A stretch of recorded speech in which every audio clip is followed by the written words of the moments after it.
I think it really goes back to the beginning. When we're talking about fighting for our civil rights, it's the right to have a decent living, the right to have a job, the right to have quality education, decent housing. But it's everything that you have to fight for. You just can't expect it just to happen, because it doesn't. And you have to make your voices heard. I think for every advocate, to stay an advocate, you have to have a sense that you're having an impact. Protests are great, they're energizing, they're exciting, especially when you're young. But then at the end of the day, have you created jobs? Have you built housing? Have you changed policy? I mean, that's how you have to measure yourself. Civil rights means empowerment.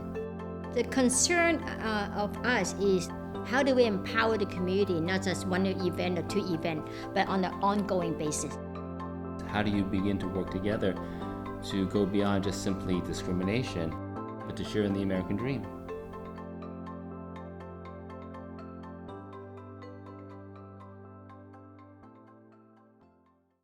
Growing up in Chinatown and going to public school, I never learned about the history of Chinese in America.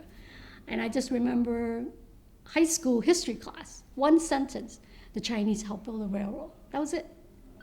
There's nothing else. We felt that studying our own history was important to understand who we were in this country, not just where we came from, whether it was China, the Philippines, or Japan. For the longest time, because of exclusion, discrimination, people feel that they're outsiders.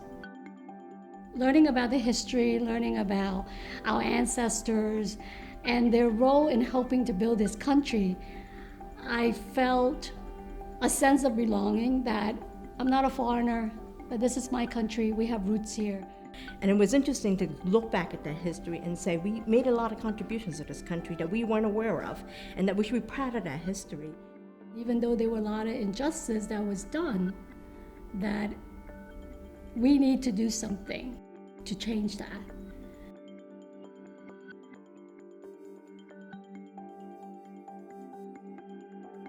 I remember when, during the civil rights era, when Martin Luther King was on the news, on TV, my father had said to me that guy Martin Luther King is going to help Chinese. So I didn't quite understand what that meant. For us to kind of see people protesting and demanding rights if they felt they were being denied justice was revelation. And it was like defying authority, which was really against Confucianism and what you were raised with as a child.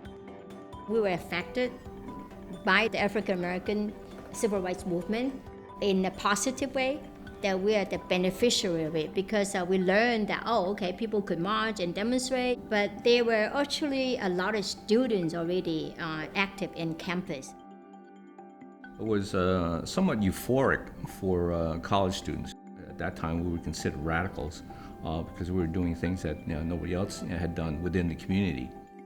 For us to see other students doing that, but also other communities doing that, it felt like this is the right time to ask for something for our community.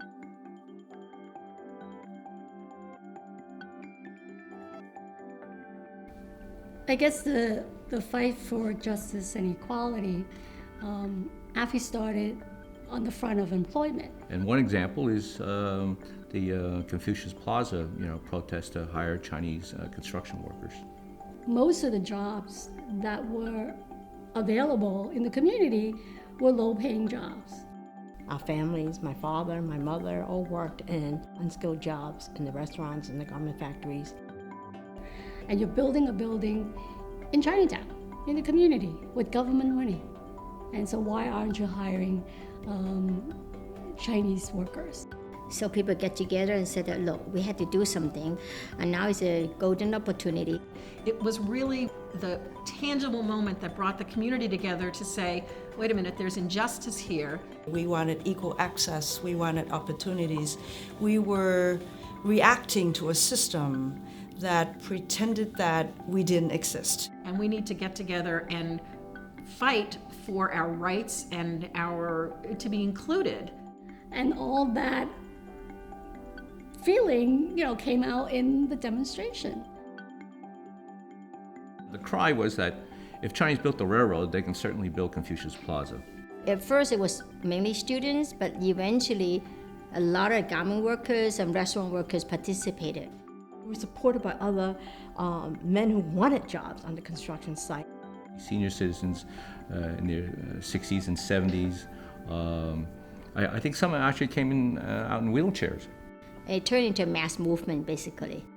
It was exhilarating to see all these people come out. We realized that the community people were behind us.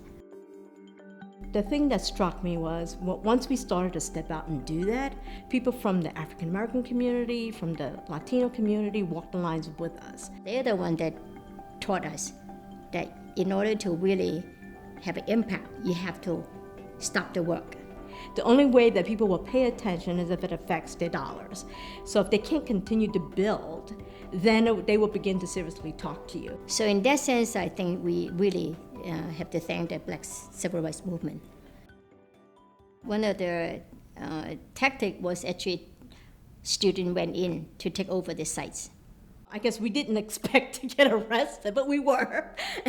We never, I remember still seeing the police on the horses coming at us, and I never envisioned having to run from them. They would get arrested, all of them arrested, and then and sent to jail for a few hours and came out, and then do it again. Another batch of people would go in. At the end, the construction company basically gave in to our demands. Regardless of how many jobs came out of that movement, it was really the community standing up for itself. That we also have a voice and that we also have rights. On some level, it's our Montgomery bus boycott, it's our Rosa Parks moment, it's our Stonewall moment.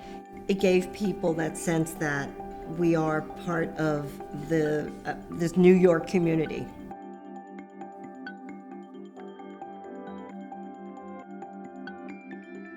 Right after Confucius Plaza was built, and we had this whole big struggle against police brutality. AFI's work began to expand. The second protest was 100,000 people. It was the first time in Chinatown where everyone participated. And you were just like in the midst of making history. I guess when you're young and you've got this idea that you can change the world, nothing seems impossible. And that was built upon the experience of Confucius Plaza, that people were not afraid to demonstrate, to show their feelings. You think if you fight hard enough, if you organize enough people, if your voice can be loud enough, that you can create some change. It's truth to power.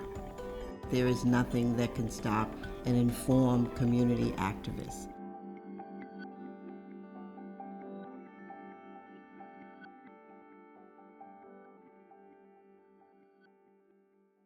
We came out of that by thinking about how do we maintain our work on a long-term basis. It was during this period that AFI, I think, moved from a very grassroots advocacy organization to much more of a community builder. As a community organization, it was important for us to begin to provide resources, provide programs, provide housing, not just demand more housing or demand jobs. We recognize, like many advocates, that to sustain yourself and to continue to build support in the community, you have to show results. That rhetoric is cheap, but results are golden. About the same time that there was a couple fires in Chinatown. We always have fires in the winter. 1 or 2 major 3-alarm fires. There was a fire in 54 Eldridge Street. Probably the worst in the history of modern Chinatown, where hundreds were left homeless, 2 people died, I believe on one of the coldest nights of the year. I remember being called to the scene of the fire by the Red Cross to translate, feeling totally frustrated that as we were organizing rent strikes and fighting for repairs, there went another 60-some units, and we had another 125 families homeless. We realized that organizing wasn't enough. It was personal. It really showed me how fortunate I was as someone who didn't have to struggle with poverty compared to the immigrants who did. as a first respondent to that fire, and then starting to help residents to locate temporary housing or emergency housing. We found that it doesn't exist. When we got involved in some of these efforts to return tenants to their buildings, it became very clear that there are housing problems in our community. Why don't we try to solve the problem by actually rebuilding housing or providing housing by building it ourselves? Where like low income or working people could have a place to live and is controlled by the community. We have to build. We have to provide affordable housing. So then it's like turning a tragedy into something that's very positive and innovative. At the time, I was reading these articles about some new tax vehicle called the low-income housing tax credits, and it had been a response to tax reform in the mid-'80s.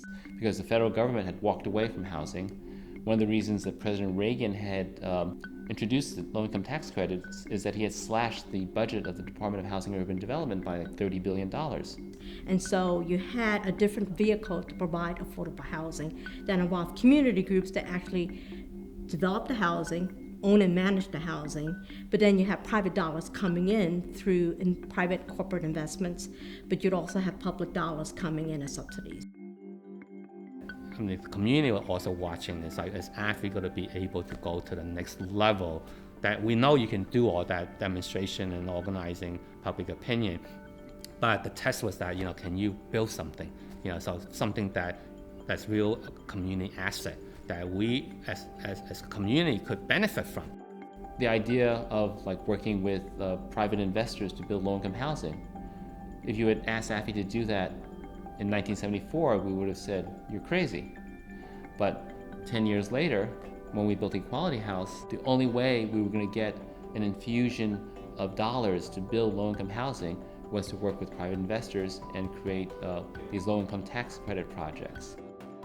The city at that time, in the mid-'80s, had plenty of vacant buildings. They were the landlord of last resort, and it was one way for the city to revitalize. If you look at the last 25 years, in New York City, most of the affordable housing has been done by groups like AFI. We were the cookie cutter that others emulated.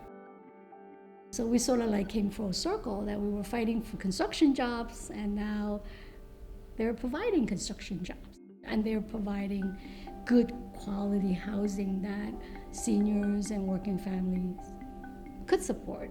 I think the important lesson was AFI had to learn to work with people that in the past it wouldn't even considered working with. But the result was the community got affordable housing, the neighborhood was stabilized, people who were getting priced out at least had somewhere to go. There were people who say that you are distracting, from your mission. Why are you helping people buy homes or build wealth? How come you're not helping the poorest people find homes, right? But they're working families say, hey, we don't have any opportunity. So who's helping us? I think if you look at affordable housing in terms of linking the organization initially fighting for social justice, fighting against discrimination, fighting for equal opportunity, that we kind of saw that the housing was really much of a link of that because people didn't have access. It was a parting of ways, in a sense, from the advocacy community, which saw as their main responsibility that of challenging the system as opposed to being co-opted by the system. But you always have to remember that we have to be part of the solution as well.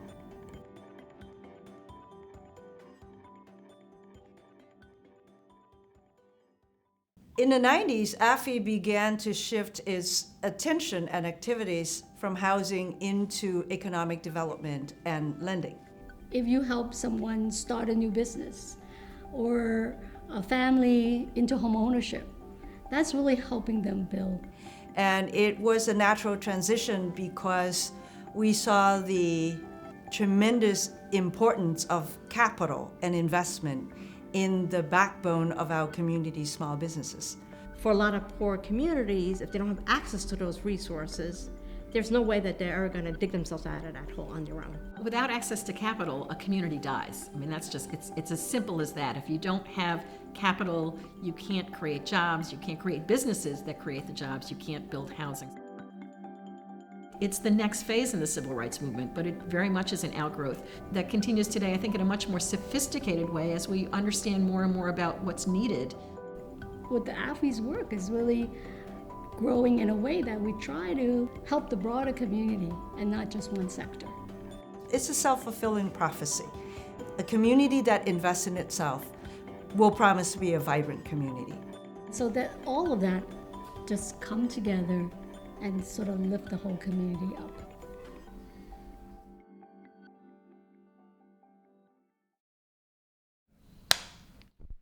I think to the extent that AFI really is a model for what a grassroots advocacy organization can grow up and become, it's very hard to predict the future. A lot of it is really focusing on collaboration, coalition building. Because what AFI is Asian American.